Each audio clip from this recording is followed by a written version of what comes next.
Elden Ring. These movies, sporting. I got a gyro right here. Got some Biscoff cookies, and I got this muha. We're gonna have a good day today, y'all. Wasn't it so sad? I tell her my zombie aspirations theory. That fame is the. And I'm reading Hidden Bodies, or listening to it. She says I sound like a writer, and I. Hidden Bodies by Caroline Kippens. That shit hit on Soul. Tell me about the pantry. I got a book right here too, but I'm not reading that shit. She says her great-grandparents helped build California, one pantry to start an empire, and now they own dozens of markets in California. They own acres of land and malls, and holy shit, the girl is loaded. I'm not telling you to tell you, she says. I mean, I'm not bragging. I know, I say. And I mean it when I say I would be excited if you only had the one store. I love it. She laughs. I'm starting to get the picture. And we have to thank your friend, the one who auditioned.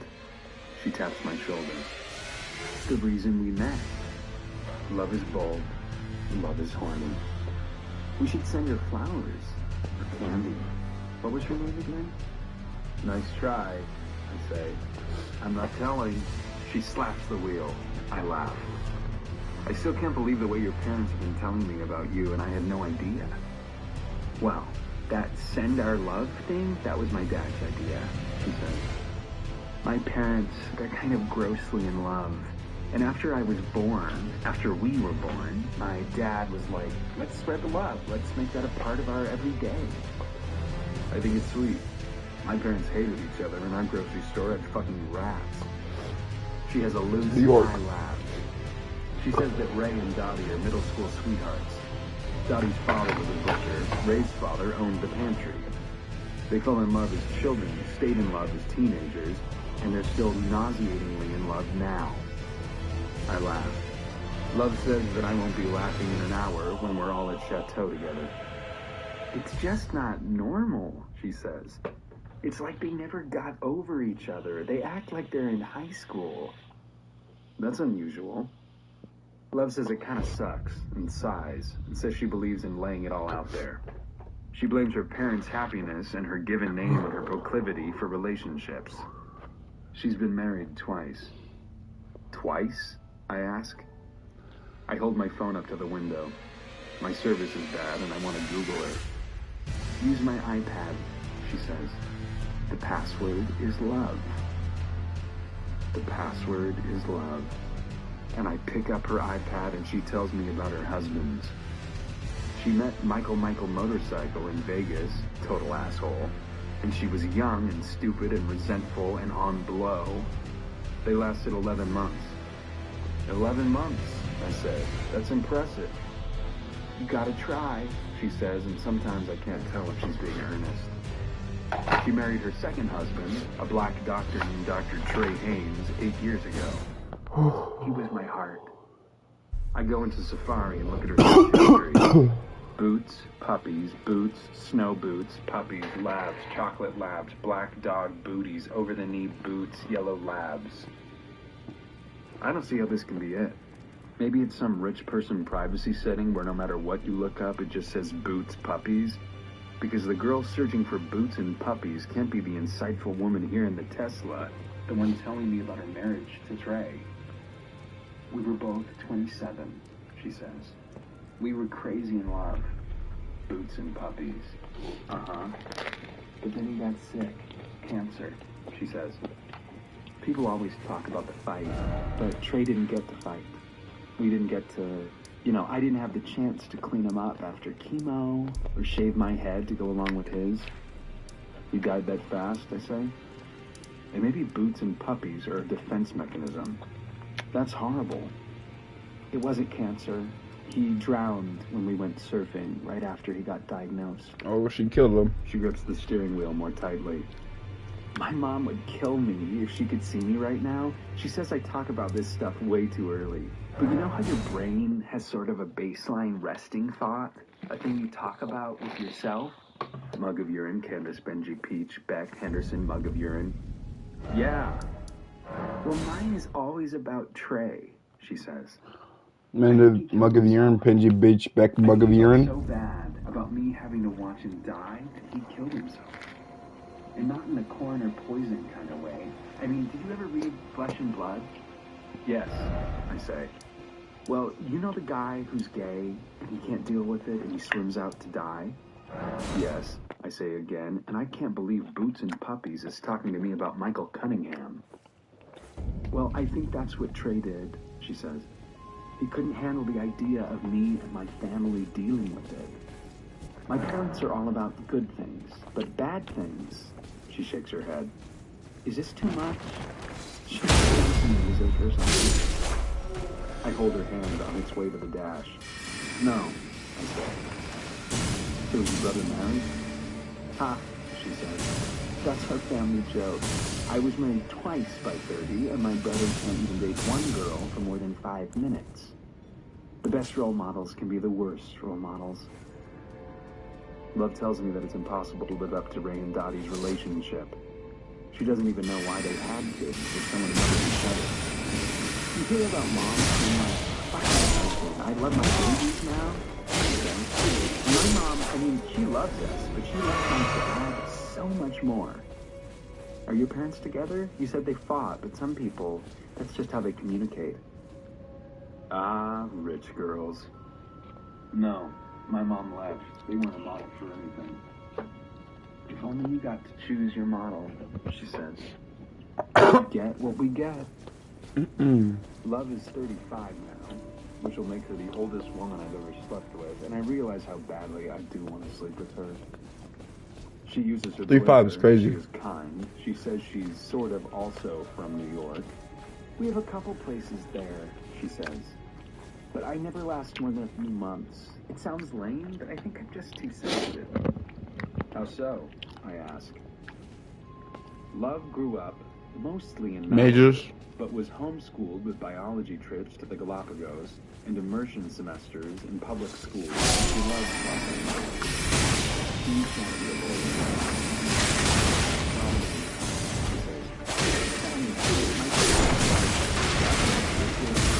One wants to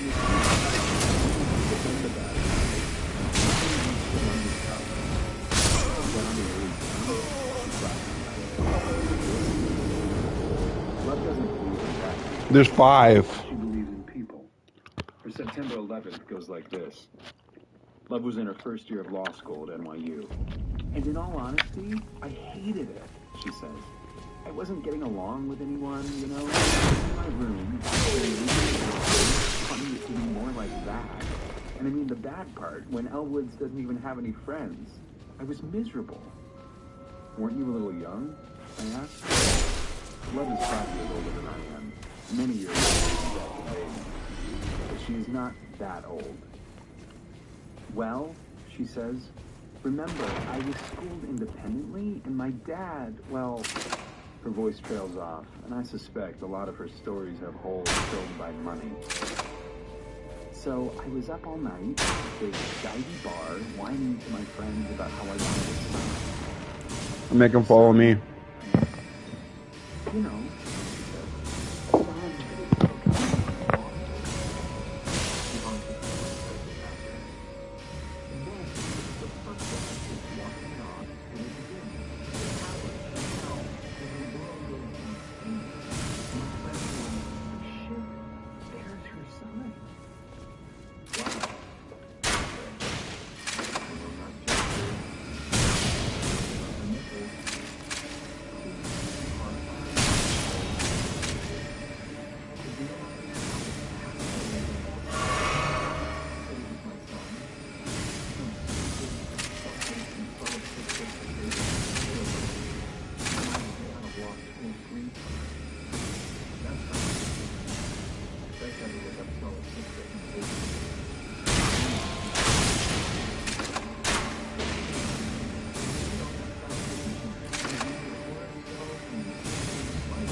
What? He's locked in the basement.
Okay.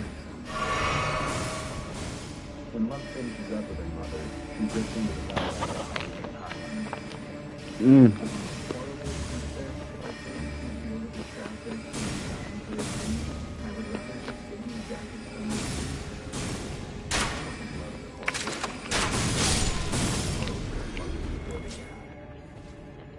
Almost ready? Love asks. Almost, I say. When I emerge from the dressing room, Love is wearing new clothes too. A tiny white dress.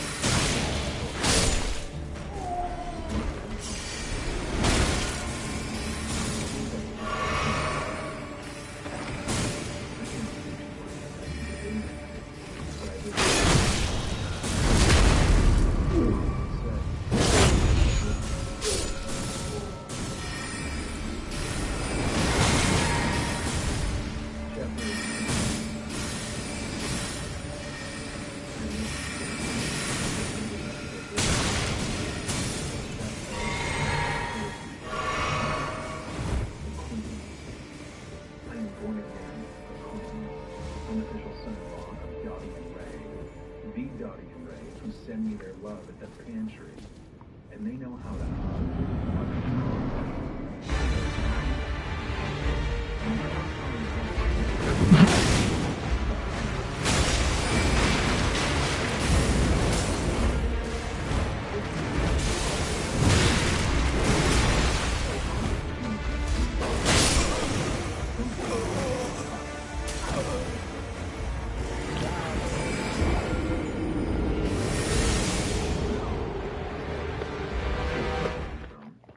Henderson was poisoning us all. There's honor in asking people questions. There's honesty in it, curiosity. It's intellectual. Earlier generations, they were more comfortable as listeners, and Henderson promoted an idea that we could all be the center of attention all the time. But if we're on stage, I'm the audience. Everyone stares at me. And this has happened a couple of times tonight, when I questioned the value of organic vegetables and expressed my opinion on kale. But I own them, and I win again when Ray claps. You are a breath of fresh air, Joe. Dottie beams. So smart. Love rubs my thigh, and she is right. Ray and Dottie do see love, and they love me.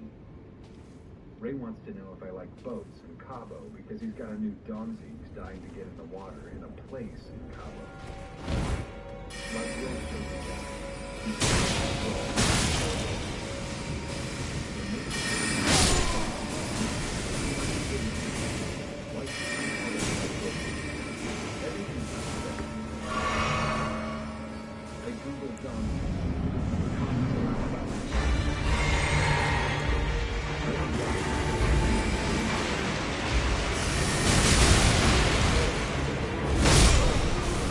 Bro, what the fuck?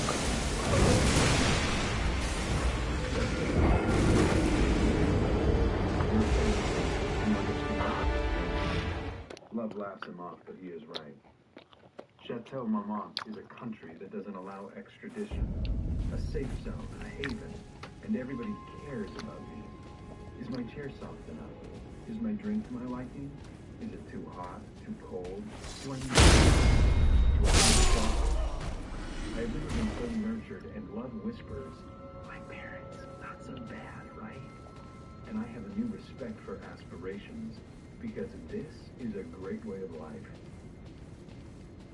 40 breezes in, like we're best friends. Ray huffs. You see all those girls today for your audition, but somehow your sister is the one who comes away with a new fight. 40 brushes it off. She's got the love box.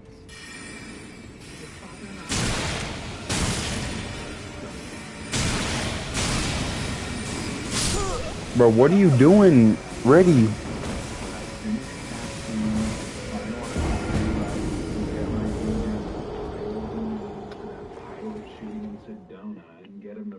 He needs for that other pilot shooting in Culver. I assure you, dearest parents, I will meet a very nice girl and get married and pop out 2 perfect children.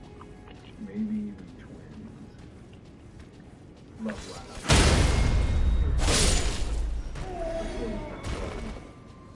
Because it's very easy to meet available, beautiful women.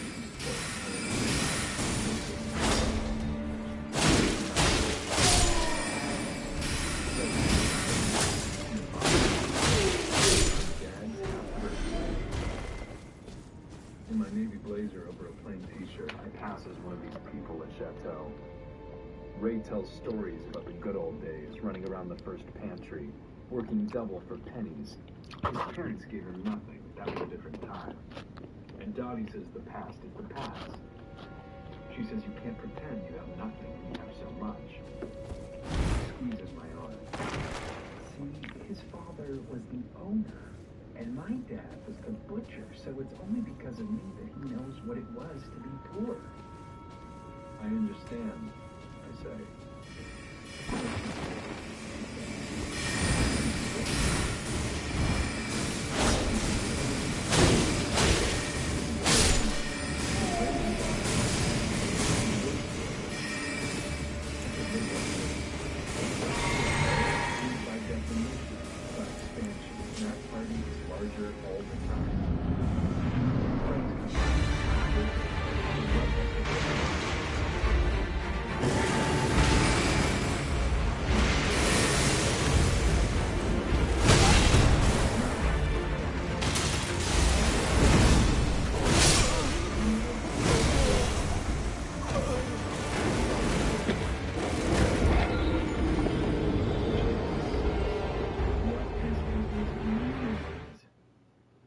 A high five, and I'm there, and he's talking about almost famous and events. People here don't like to think. They're afraid of it. Like, if they do it, there's no turning back. But you're a thinker. You're a I see that. Thanks, I say. Ray leans in. He's a professor. 40 nods. And this is a nickname I can handle. The professor. And Love returns, dangles her arms over me, and whispers in my ear, Professor.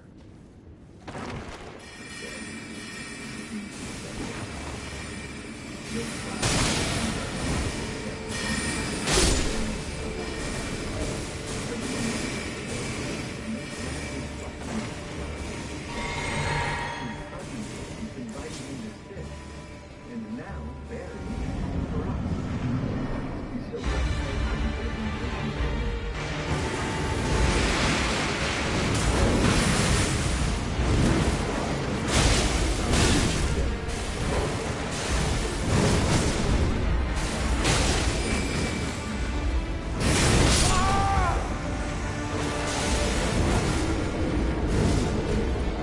I need to hit 4 of those to win.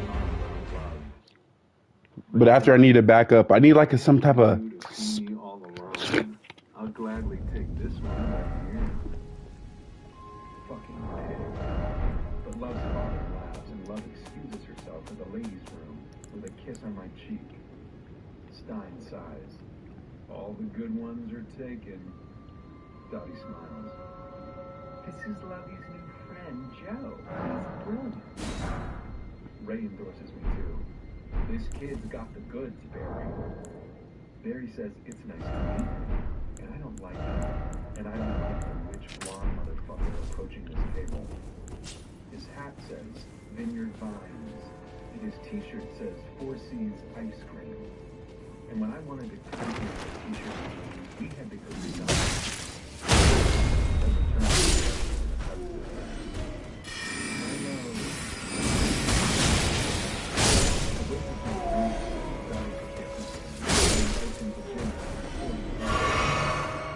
Don't waste your time turning green, he says. Milo is just our brother. I'm fine. Extend my hand. Milo opens up for a hug. Fuck that, he says. Bring it in. Milo's like,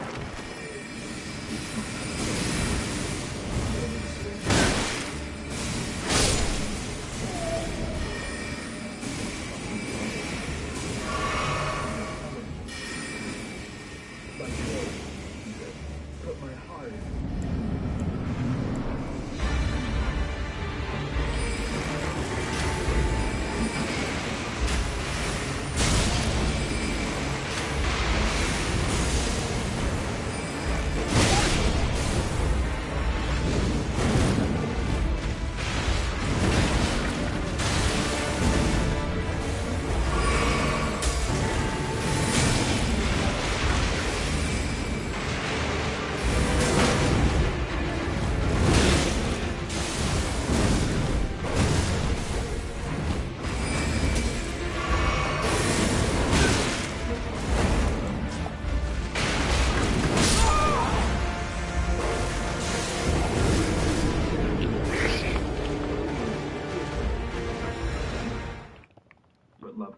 off. Joe, she says, Milo is also a fantastic writer. He's just back from Martha's Vineyard, where his movie played at the festival, right? Actually, it was Nantucket. I think it's just a short. I look at Barry Stein, who just shakes his head. All I did was watch the movie, officer, I swear. We all laugh, as if this is funny, and it isn't. And Milo tells everyone about his short fucking film, and Love pays attention to him, not me. I am not involved in this conversation, and I slip away to find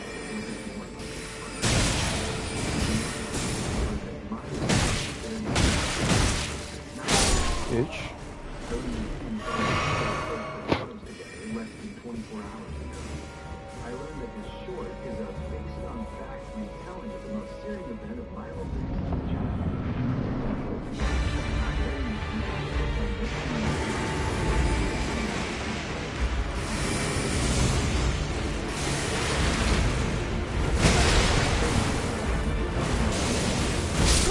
Bro, like that attack is so stupid and bullshit.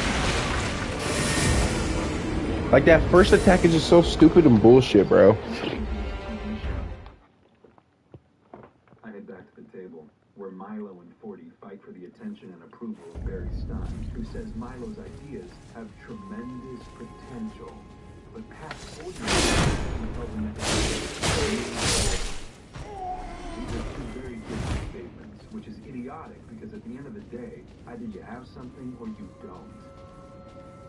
Milo orders an acai bowl, and 40 orders a Patron double. I nudge 40 and tell him that last idea sounded good. 40 nods, and Ray raises his glass. The family... Bitch. Proof that money can buy happiness, and 40...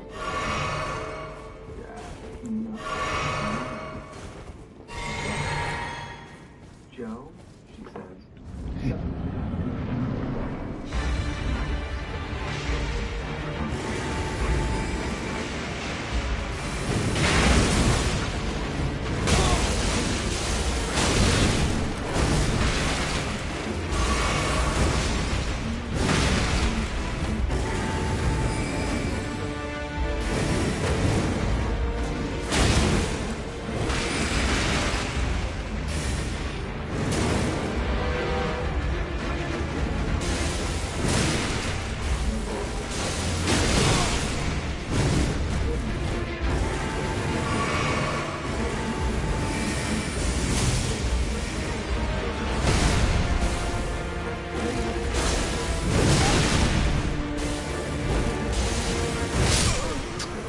I was too aggressive, but I got this now.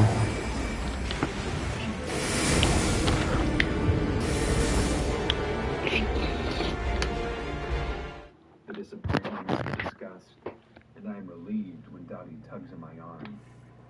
Professor, she says, I still can't get over that you read all those Jonathan Franzen books.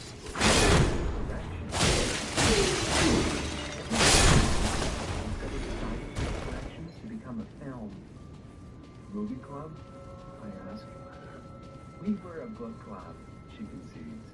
But we couldn't get through this one book that had us all stumped. Something about Haiti. I don't know. It was so long and so sad. And Haiti? It's a reach. I wish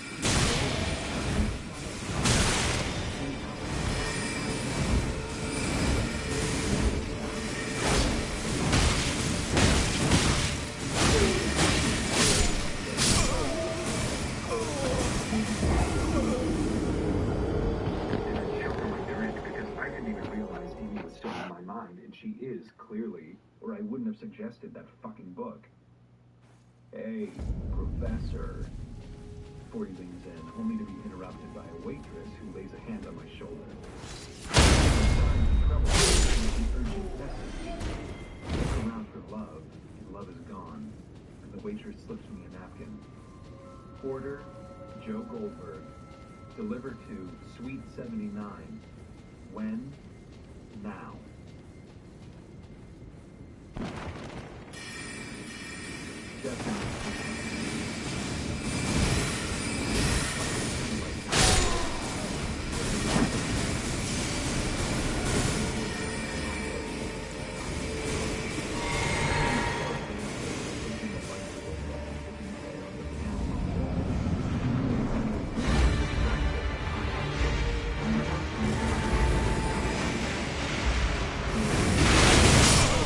What the fuck?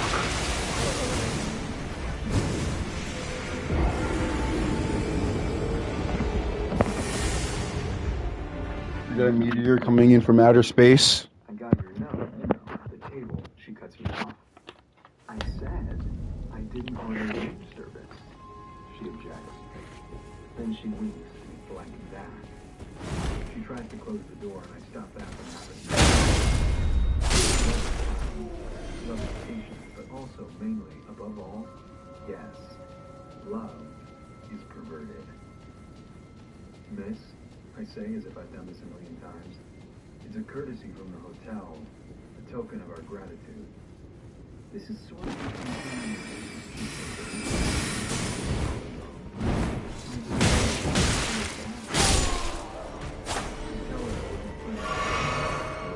strict orders serving her. She opens the door, it's like stepping in all of them. It just feels like money.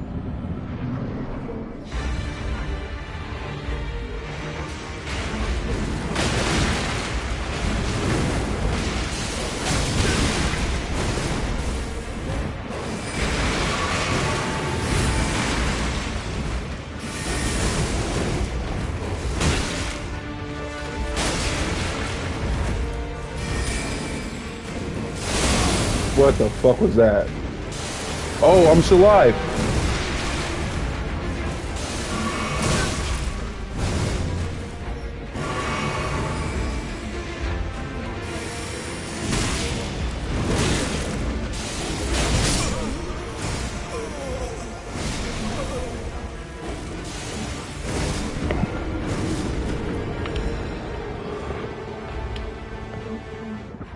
She says, breaking character. I don't do this all the time. Is that champagne? I ask. Veuve Clicquot. I bite my lip. Why must something always go wrong? Champagne. She could have said it was fucking Andre, and I would have been irritated because I do not need a bathtub of money. First she wants to pretend that I'm her servant, and now she wants to rub her money on my cock. Literally, she wants me to soak in her wealth.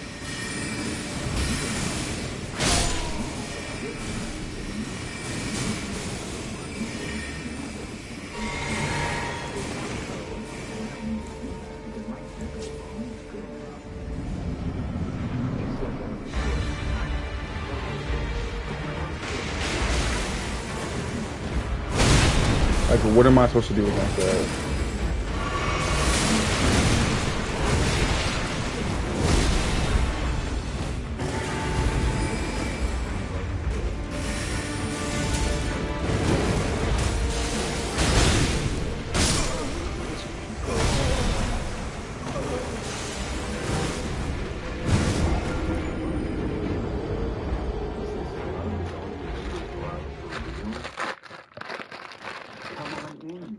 She says, it's so good in here.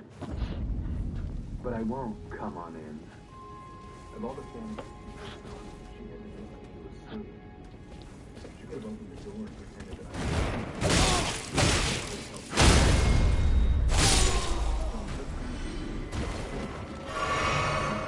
She's a princess. This is not my fantasy, and she is not the boss, and I tell her to get out. Joe, she says, what's wrong? Get out of the tub. This is for us. Drain the tub.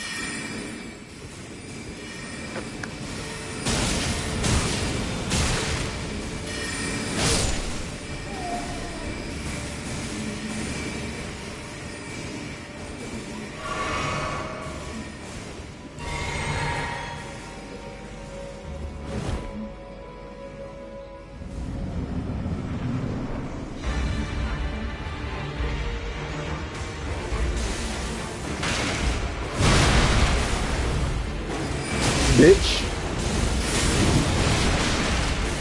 Back up. Back up.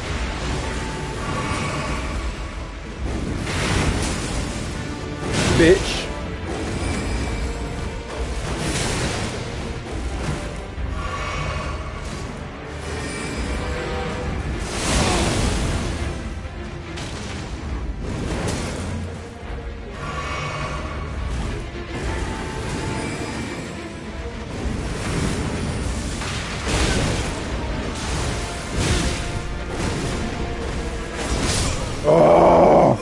I miss?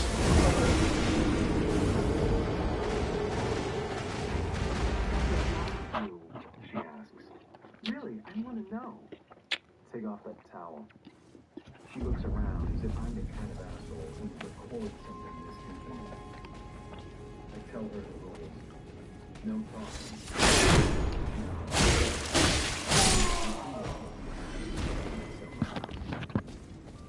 We're gonna play Joe says. She opens her mouth. Joe says no talking.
Joe says don't stop.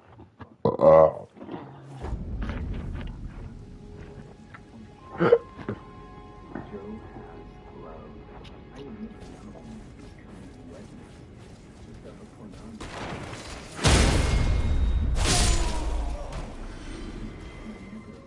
She pulled me to the top of her more, and she was silent, demanding, and she pulled me inside of her, like Chateau, the bottom version.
Love sounds. She takes over.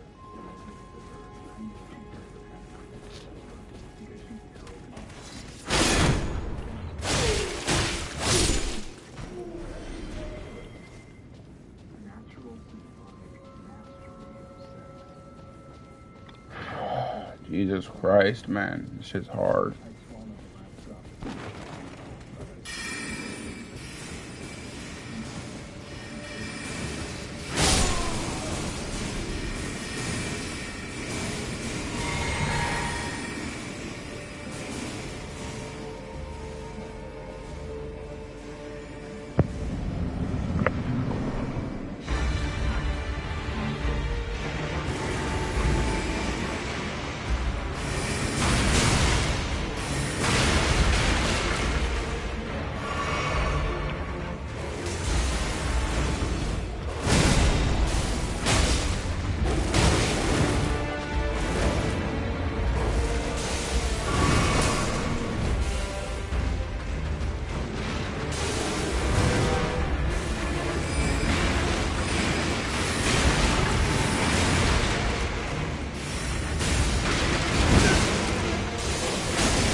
Uh.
Oh, bro, you're fucking 1 HP.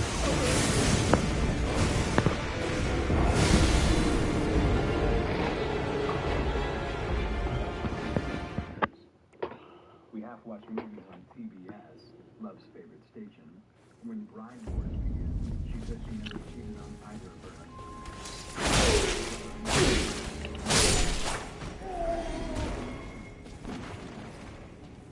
No. I don't want to tell her about Beck or Amy. She was so unique about this room, this thing with love. I've been trying to find Amy for so long, and now to break away from all that hunting, to rest.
I fucking dodged that.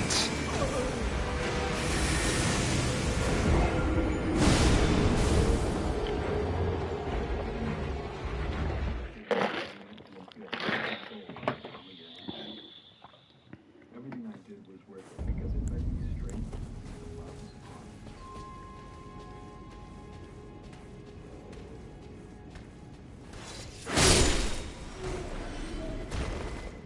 I can't decide what I like more. This bed, or this view, or the balcony, or the human toast that was waiting for when I woke up.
Hey, what do you think about tomorrow? My mom says hi, LOL. My mom loves the antenna. Seems good, right? Hey. K-A-S-B-S-B-A. Hey, are you okay?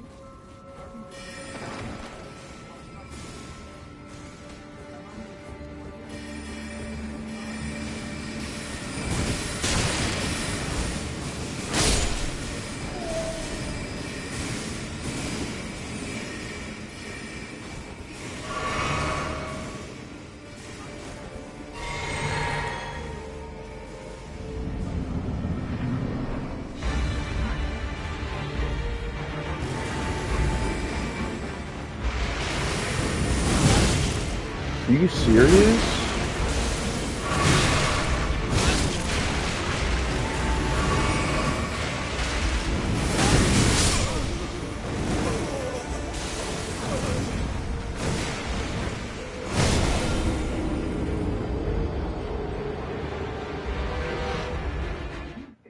Leave me alone, okay? Okay. And now it's Calvin's turn. He wrote this just 18 minutes ago. Hot chicken.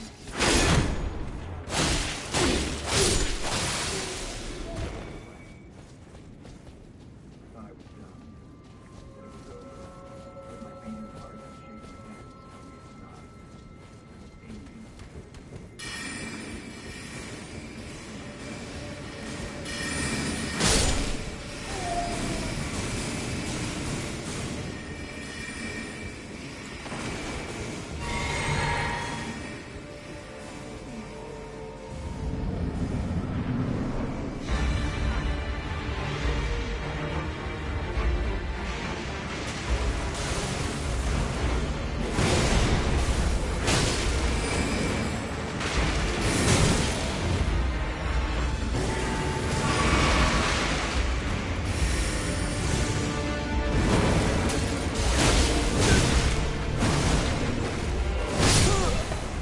That's bullshit, bro.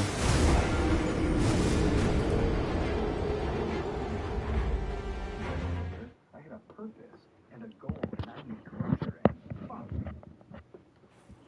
I feel like I have something. Ah! The world is utterly explosive.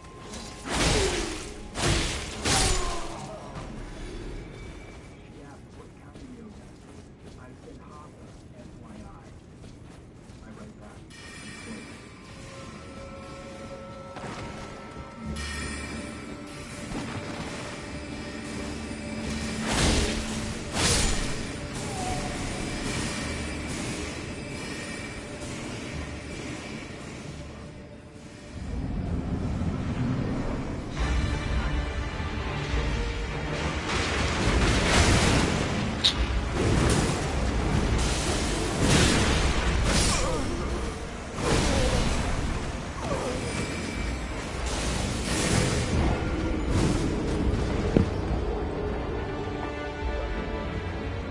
light is green and more people are honking. Range Rovers want me out of the fucking way, and a woman in a Prius enjoys laying on her horn, taking out all that rejection rage on me. If I did run out on this fire, which I can't, the mug of piss, I would miss Amy. She's out the door and she's on foot. She's around the corner, into a waiting car, a passenger, not a driver, and she's gone. I don't get hit by a car. I don't get hit by it. My ears are shot. I've gone from the high of love to the adrenaline of the my wallet, taking a cab because he bitches about you kicking your Ubers, and to know that I was so close. All the nights I spent in this village. She had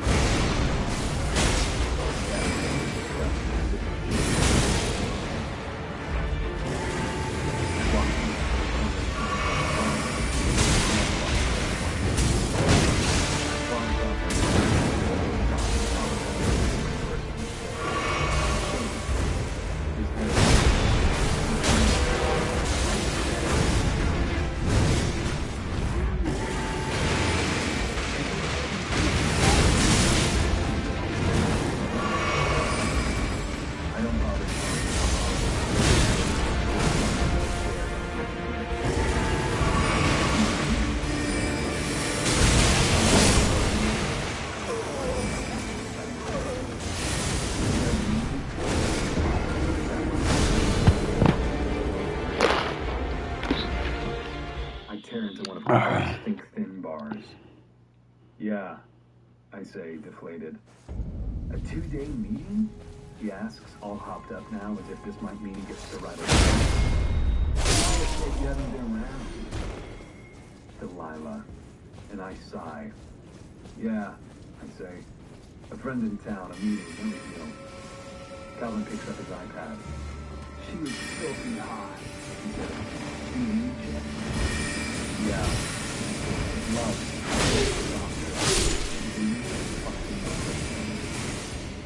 I groan.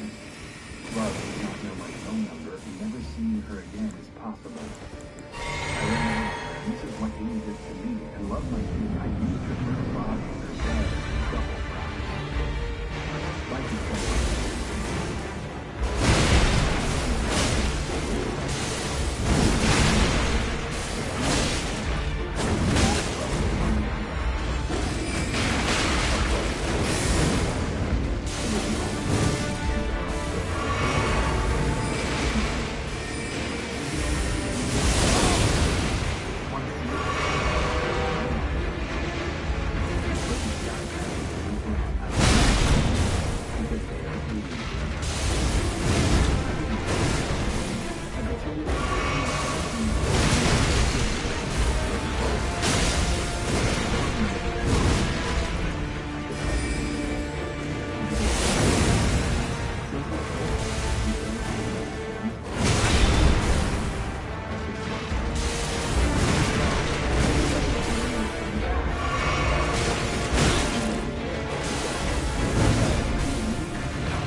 I told her I would send her a flyer for this show I'm doing.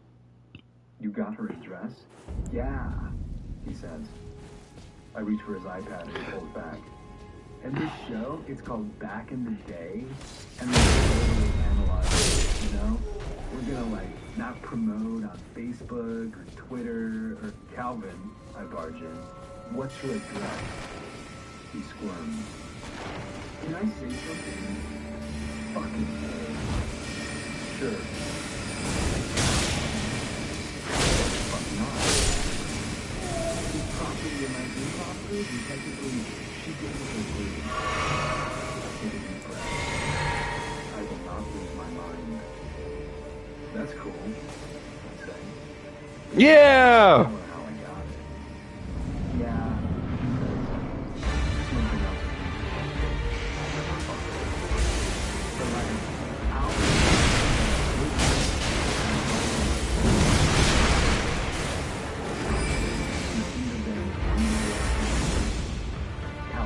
He won't look the liar in the eye when he runs into the birds.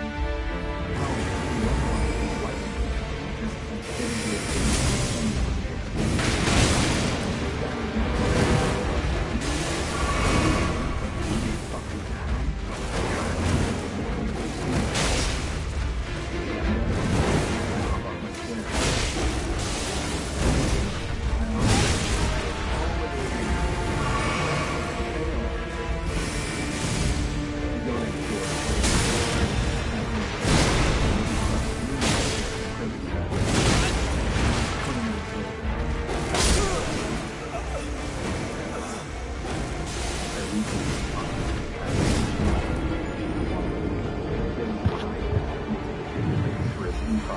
And boom. The building is around the corner on Bronson, and Amy did settle into this neighborhood. Maybe she got a wealth hangover, and maybe she's still the girl who tells the guy she's using that she misses her. Maybe she's right now, freaking out about seeing me, eating frozen chicken and waiting for the truffle oil to evacuate her pores and ooze out of her body. I go to the pantry and buy violets, the painted ones. Then I go to Bronson and buy the apartment 326. I buy the apartment 3. I browse 101, and 101 is a female, and 101 is awake. Hello? She says, husky. Flowers.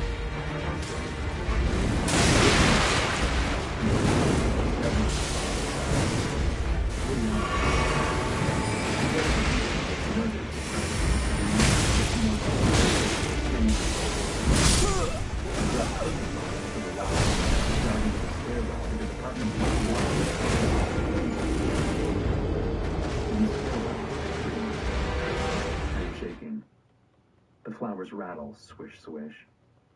I don't have to do this. So Amy is harassing me. So what? I could just slip out of this building and run back to love. I prefer love. She's sweeter. She knows music and she's ready for me. So what am I doing in this stairwell, jeopardizing my future with love? Fucking closure, I mutter. If only eternal sunshine and spotless mind were such an asshole. I'm a loser so bad. I can't erase my name, but I can't stop this fucking around with my feet. I begin my ascent toward her apartment. The stairwell is concrete and white, and every time I step, it echoes. Everyone in the building is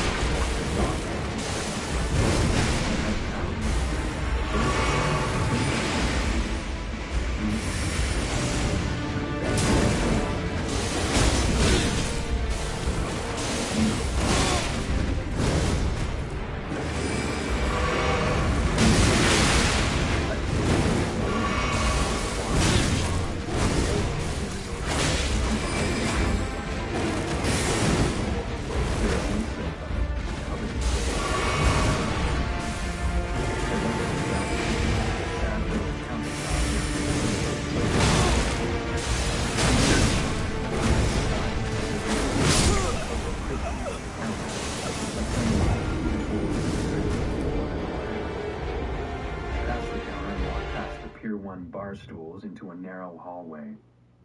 The walls are white, and there is a bathroom at the end of the hall, and the door is open. A closet door to my left. Which means the door to the right. The bedroom. Amy's bedroom. This is it. I put my hand on the doorknob. Push.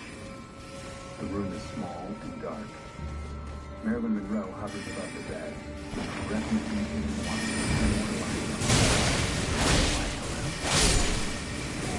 Beneath is the level of comforter covering the thin outline of the body. Hair peeks out from the covers, blonde, greasy. My breath is short. Countdown. Sweat. Breaks my jaw.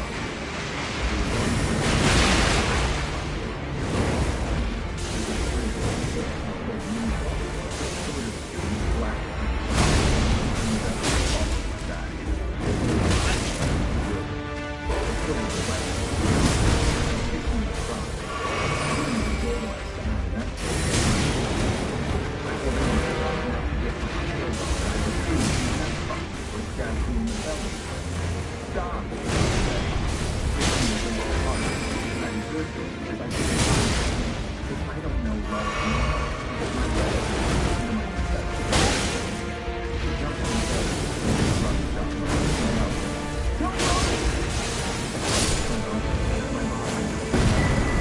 Bitch ass nigga, let's go.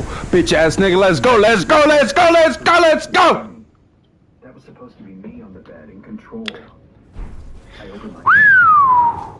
She perceives my eyes as a threat, and she jumps off the bed and kicks me in the head. Let's go, baby. It goes away now. The pain and the fear and the loop.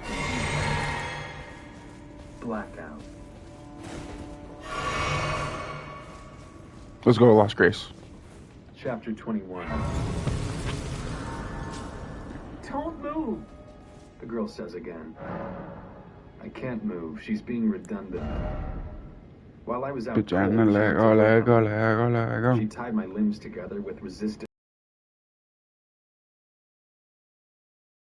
I can't talk. A resistance band is wrapped around my head, cutting through my mouth and jamming my tongue. The girl paces.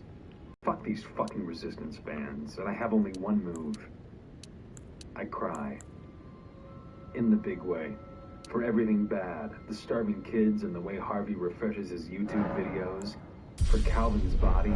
How confusing it must be. The pot and the coke, the acting and the writing. I cry for Mr. Mooney and his eggs, and for Marilyn Monroe, framed here too. She is everywhere, and yet she is dead. My captor picks up a pair of scissors and kneels beside me. Pulverizing a baby is no easy thing. She pulls the band from my cheek and cuts it. Enough! She screams. I blubber. I work my lower lip. I drool. My God, thank you. She grabs a hand towel and wipes my face. Stop it. I'm sorry, I stammer. I won't move, I promise. I know the cops are coming. Her eyes flash to the left. The hand towel on the floor, and she is still holding her phone. I said...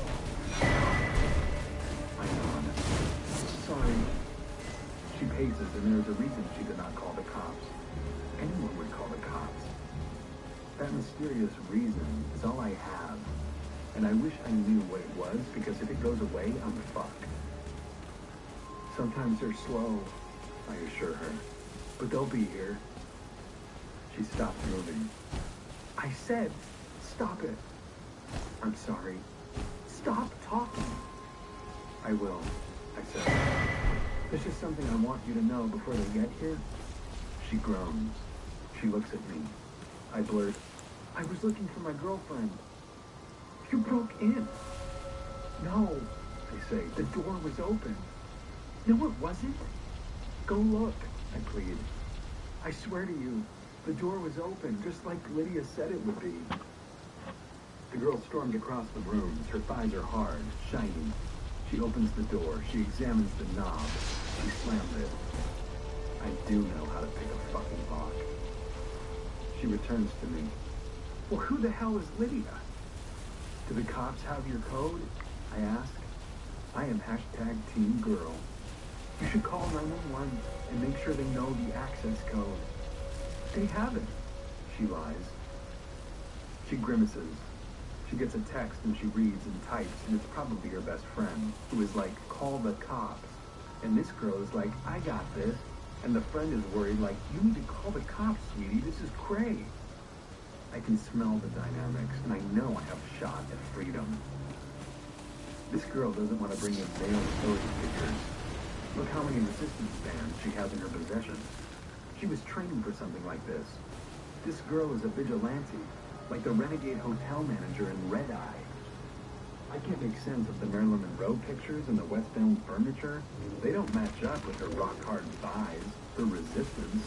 But I do know that she would rather have me tied up in her possession than in a holding cell in a part of town she doesn't like. She could have rolled my unconscious body out the door and onto the street. She could have done a lot of things, but she knew how to beat me without breaking me. She tosses her phone under the sofa. Is everything okay? I ask, subtly instructing her that we are equals, each other's best interests at heart. She comes in and jams the secret toward my face, stopping a few inches away. Fucker. Okay. Yes, I said. It's fine.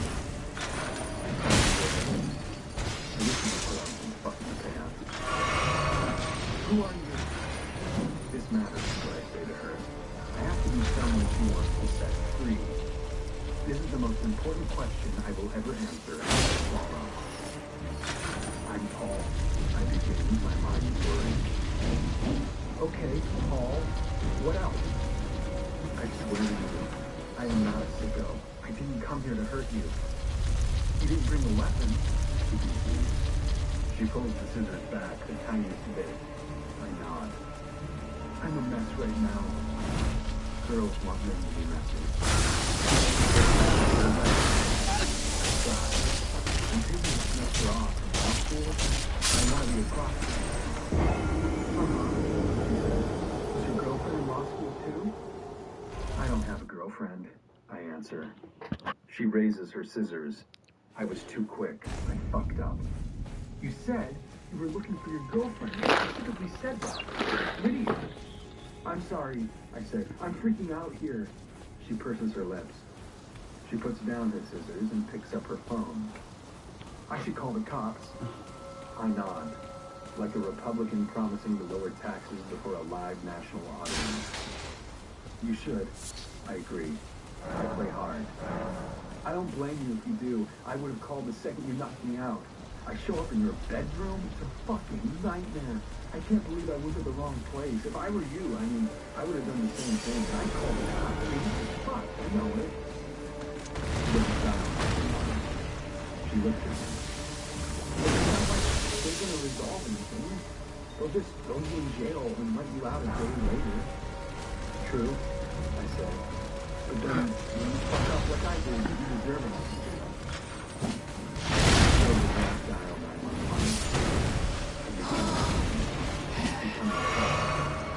For a reason, it's shifting. I know what you call, she says. As a citizen, in a neighboring apartment, Shooting Star by Bad Company comes on, blasting.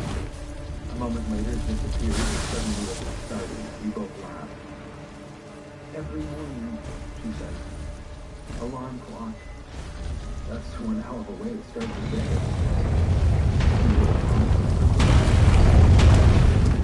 She said, I've got her now. She's opening up.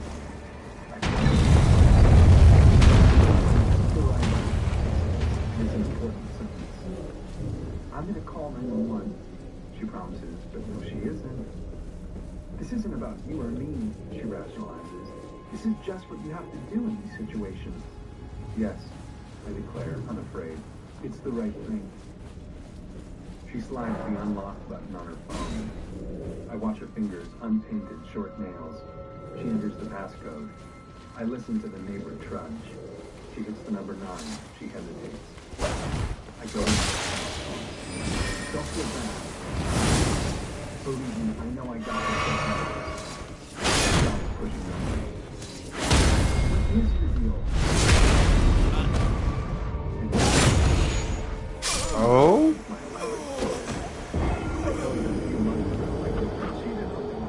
During my first year of law school, which had been very stressful.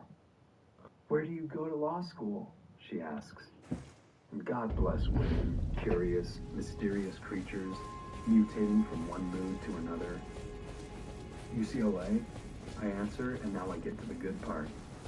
I tell her I was devastated and depressed, and I went on casual encounters on Craigslist. That's where I met Lydia, I explain. And Lydia and I had coffee, and she had this fantasy where she wanted me to show up and surprise her in bed. Ew, she says. She sits on her sofa. Does she live in this building?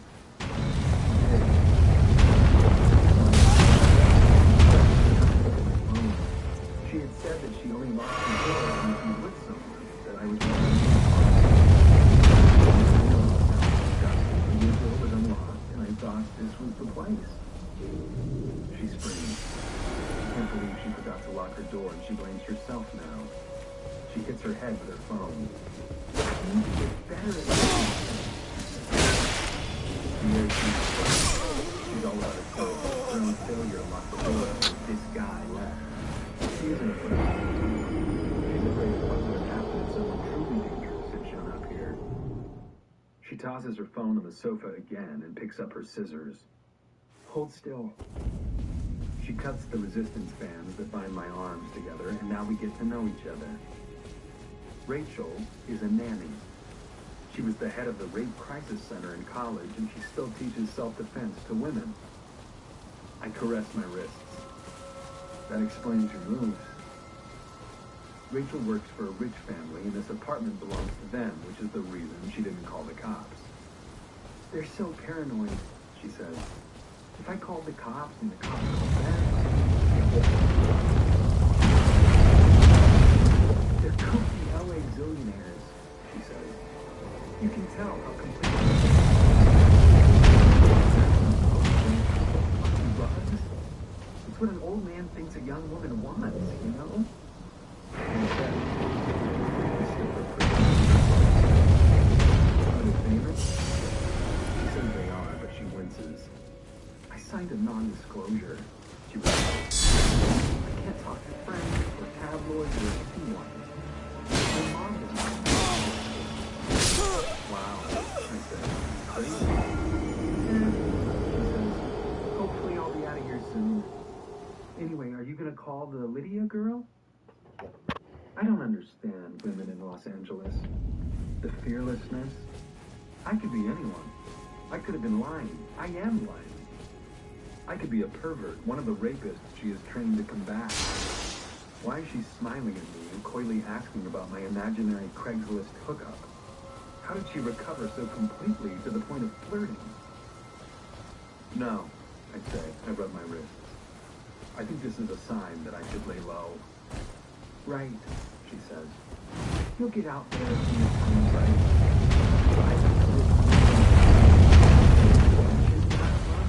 Life-changing stuff. She is such an alum. She graduated 10 minutes ago and thinks everything can be solved by rallies. She moves. Coffee? I don't want her to call me. She directs me to sit on the sofa while she pours coffee grinds into an old-fashioned coffee maker. She starts talking about herself. In addition to being a nanny and a self-defense instructor, she is an SAT tutor. She doesn't understand rape issues. She's doing studies at UCLA, she says. So many of the women who study are crazy about rape issues. Explain it to me while I freshen up. She walks past me. She does not close the door all the way. I can see her as she moves around her room, trying on Victoria's Secret pink sweatpants and kicking them off and slipping into jeans and getting out of those too. And here I sit, waxing fake intellectual about rape fantasies and control issues in Craigslist. Nanny Rachel emerges in the tiny black cotton skirt and big fat Ugg boots and a tiny gray half t-shirt. She's wearing lip gloss, lots of it. She brushed her hair. She sprayed perfume. She got dressed up for me. I broke into her home and found her bed, and she got dressed up for me. Well, I see what you mean about the thrill of giving up control, but I feel like I give up the... In the bedroom, I want to be in charge. But I guess he figured that out. She pours coffee, I feel like she's screaming love. Life is cruel, and the word love shouldn't be plastered all over the fucking place. He smells like cigar. You look like a black coffee guy. I nod, even though I want cream. Thanks. She looks out her window at the middle parts of the palm trees. I do love this place, though. And the baby is easy. He doesn't know he's an asshole yet. She sighs. But the commute is awful. The family's in Brentwood and Malibu, and I was commuting from Eagle Rock, so the dad was like, why do we stay here? You know how it is here. The way people are either broke on unemployment or giving out free apartments. Cool, I say. And I need to know if Amy lives here or if she pulled this address out of a hat. So, do you have a roommate? Not since I was in college, she says. Amy picked this address randomly, and because of that bitch, I came here, got beaten, tied up, and forced to drink bitter coffee out of a cracked love mug. tell them. I don't agree with you. Good luck to school, she says. Thanks, I respond. Good luck with the rich folks. Thanks, Paul. I cross Franklin. I fucked up my chance at a brand new life with love.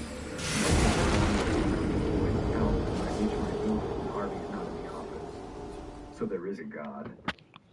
But Delilah is standing at my door, and her arms are crossed, and her eyes are narrowed, and then she says it. I know about your problem, Joe. So maybe there isn't.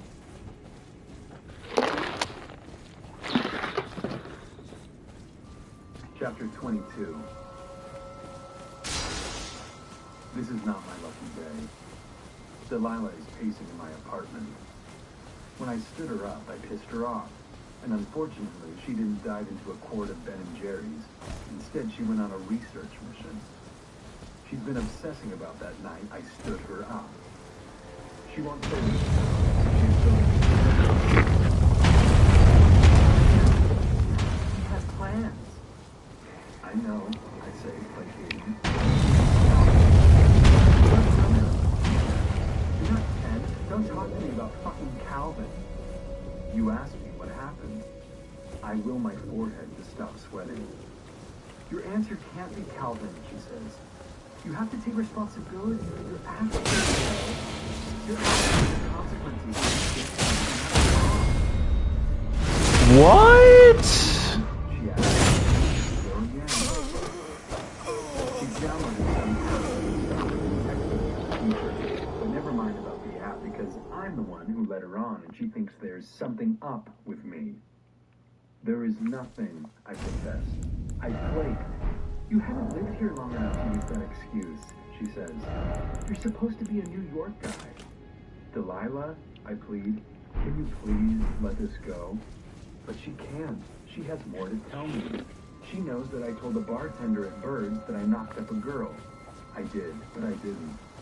It's complicated. That's bullshit, she barks. Delilah, I say, can we not do this now? Why? She asks. Do you have somewhere to be? Is it time for you to go freaking wander around the pantry like a zombie?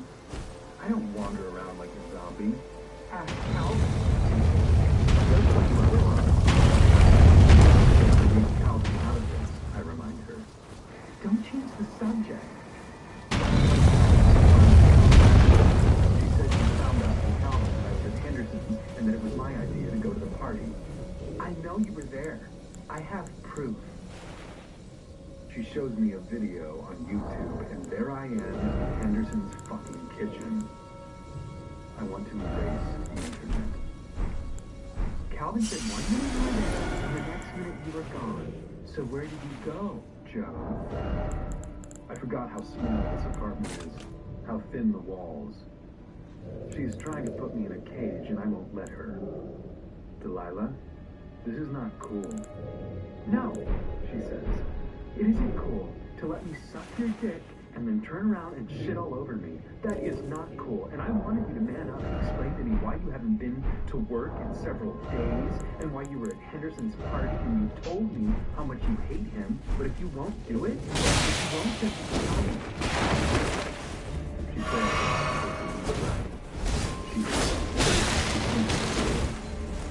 I said, what? She repositions Indian style. She's enjoying this. She wants this, whatever the fuck this is. Look. I know. I don't know anything. I know. She says it again, and I don't like it. I know. She knows I don't like this, but she reads me well. She really is an investigative firefighter, and her hand goes on her chin, and her chin lowers, and I wish she would disappear into thin air. Poof. And depending on what she says next, I might have to make that happen. I know about your pill problem. Are you fucking kidding me right now?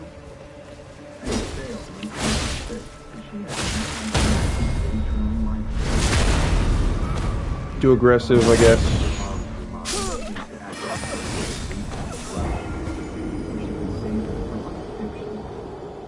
She strokes my back and talks to me about promises and halfway houses. This is his ability to counter any block. Direct counter, I think.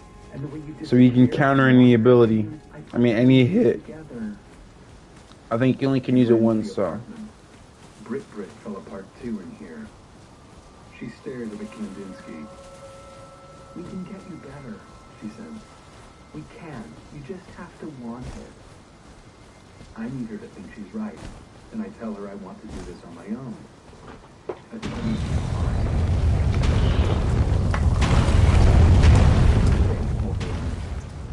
Do you have insurance? I tell her that I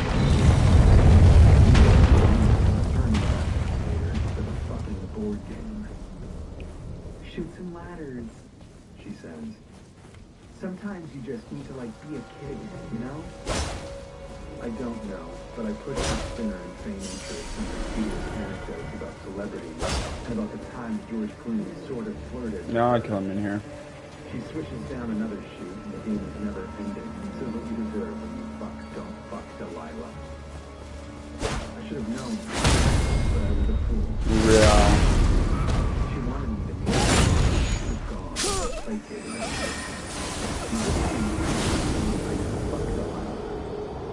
I thought I understood her in a way that other morons in this building don't. But there was nothing to fear because she's incapable of loving someone like me. She's a star fucker and a gold digger.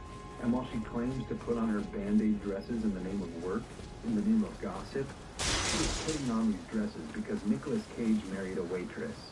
Because Matt Damon married one too. Because George fucking Clooney promised his dick to a hot lawyer. Even if I had shown up and met her mother and told her I loved her and bought her flowers for no reason and asked her to move in and started talking English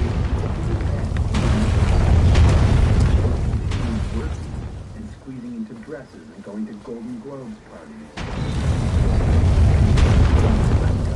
This is how Melissa Flockhart got Harrison Ford, and she would leave me for James Franco if she got the chance.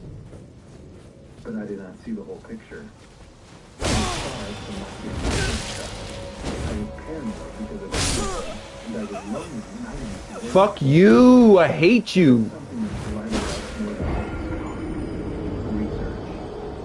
And she doesn't know the real story, but she knows too much. My mom says hi, by the way, she sniffs. I push the spinner. Tell her hi back, I say, and I wonder if Love is awake, if Amy is alive. She checks her messages and says she might be getting into an Ed Norton premiere tonight. She wants me to beg her to stay. I don't. She runs her finger along the sheet. So, how did you get into Soho House? I look at her. Huh? My friend, Listen, friend, she says. She knows who you are. She's seen you at birds.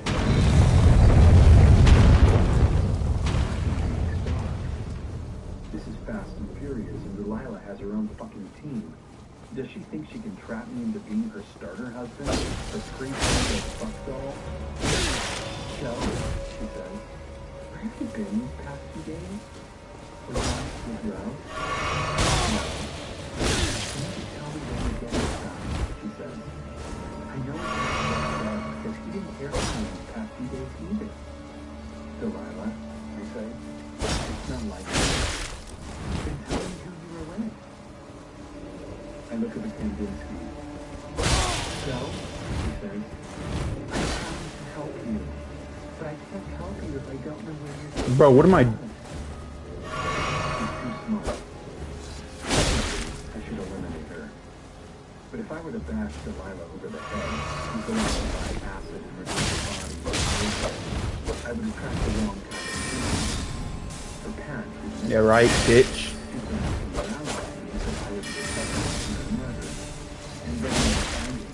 I will have a hard time supporting her because I will be under suspicion. There's no way Delilah has to live.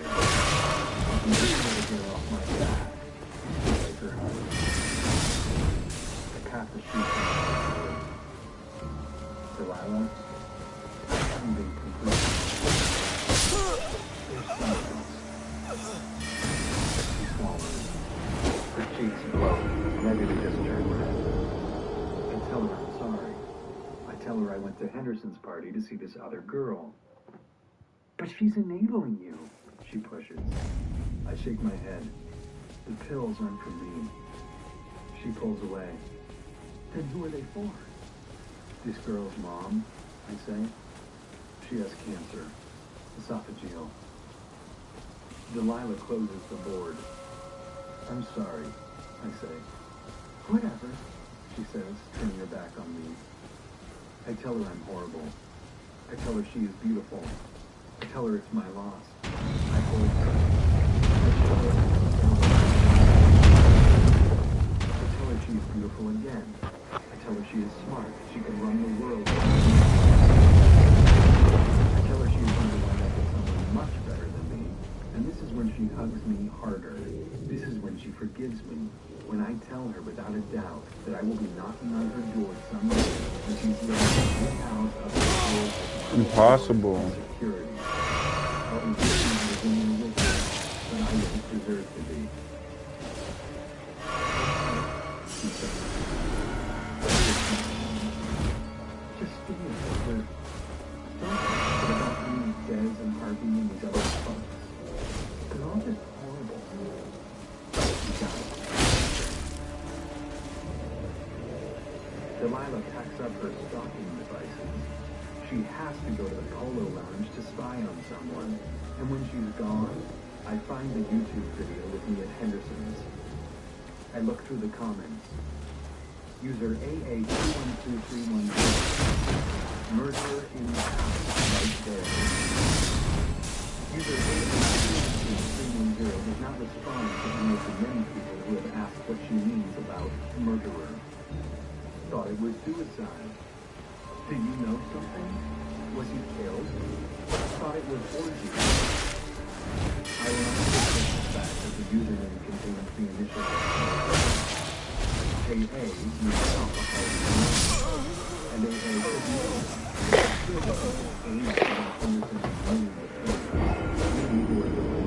possibly in the AA program, with time to spare to go on YouTube and comment. I will not think about Delilah reading these comments, wondering, investigating. I will not fall down the rabbit hole. I did not get caught. I am fine. I am free. The only thing I ever got caught doing is jaywalking. Then my phone buzzes and I get something I've never gotten before. A Facebook message from Love. Okay, I am a total stalker, but I found you here. I'm going to Malibu. It's too hot.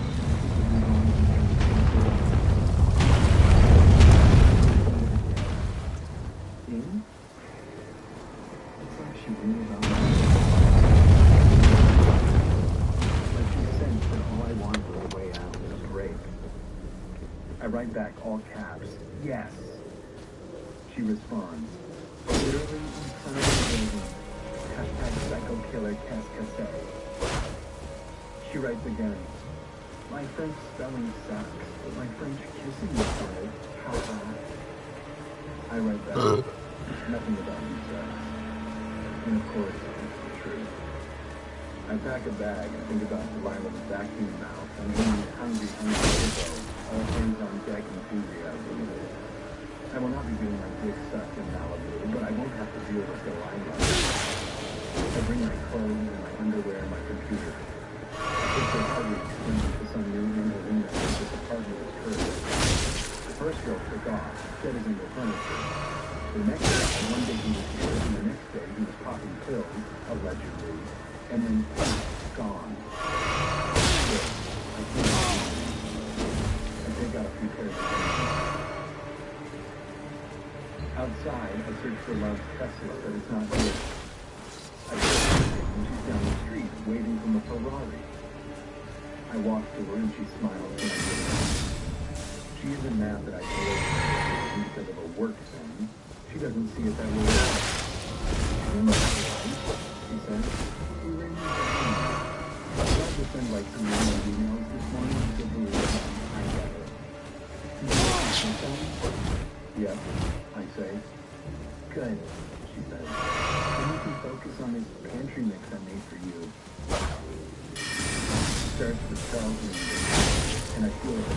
another kid on his way out of the ghetto as we pass Hollywood Lawns and head toward Malibu. I text Calvin. I'm gonna need a few days. I feel like shit. Sorry I was such a dick earlier. Anyway, I gotta get Fuck! Let me know if anything happens to GSP. Fingers be crossing, Seymour. Talking to you. In New York, when I ran Maybe I don't need to pop my fucking things so hastily. I blow off my boss with a text. Because he only can direct counter you. I mean, he can't really... Dude, I think I smoked too much weed. Whoa, peace out. Talk soon. Living is so easy in LA. And love tells me to hang on as we veer onto the 101. Hundreds of cars clog the arteries, and it reminds me of that SNL sketch where they talk about the 101 and the 405. I can't imagine growing up in this madness. In cars. Love's mom calls, and I look at pictures of Love on Facebook. She's at the beach a lot. A lot of shots. She drinks, but she never looks wasted. I think I was wrong. This is my day. All I do is run. Chapter 23. Run, tech, run. People who pay thousands of dollars to build glamorous germ boats, aka cruise ships, are trying to erase the philosophy about life. Wow. That was bullshit, right? Right? No. Like, you see how he stopped before he countered, because that counter didn't... I put a lot of pressure on myself to be a productive member of society. Even now, I do my best. I keep one hand... And then fucking one-shots. My counters don't one-shot. I am a multitasker. I don't bask. While love drives, I review my accomplishments. Because of me, Benji's home soda label was dissolved. Because of me, no publishing houses are wasting electronic ink writing to Guinevere Beck to say no to her stories. And because of me, someone more deserving has Peach Salinger's job. Because of me, Dr. Nick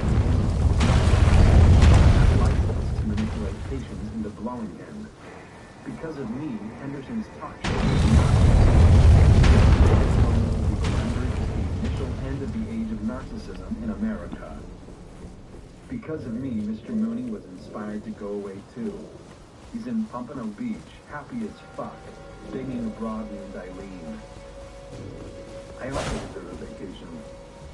I came all the way out here, and as the wind burns my cheeks and pulls my hair back, and as we get closer to the ocean, I decide that this is the road away from everything bad, from Amy, from my self-destructive pursuit of her, from my paranoia in my lives. Everything love is good, and everything bad is in the past. I look out the window and I let Amy go. Let her fall off the ladder or let her hang herself with a resistance band. I have better things to do with my time. Put down my phone. Finally, Love says. I was starting to worry your eyes were gonna pop out of your head from looking at that thing so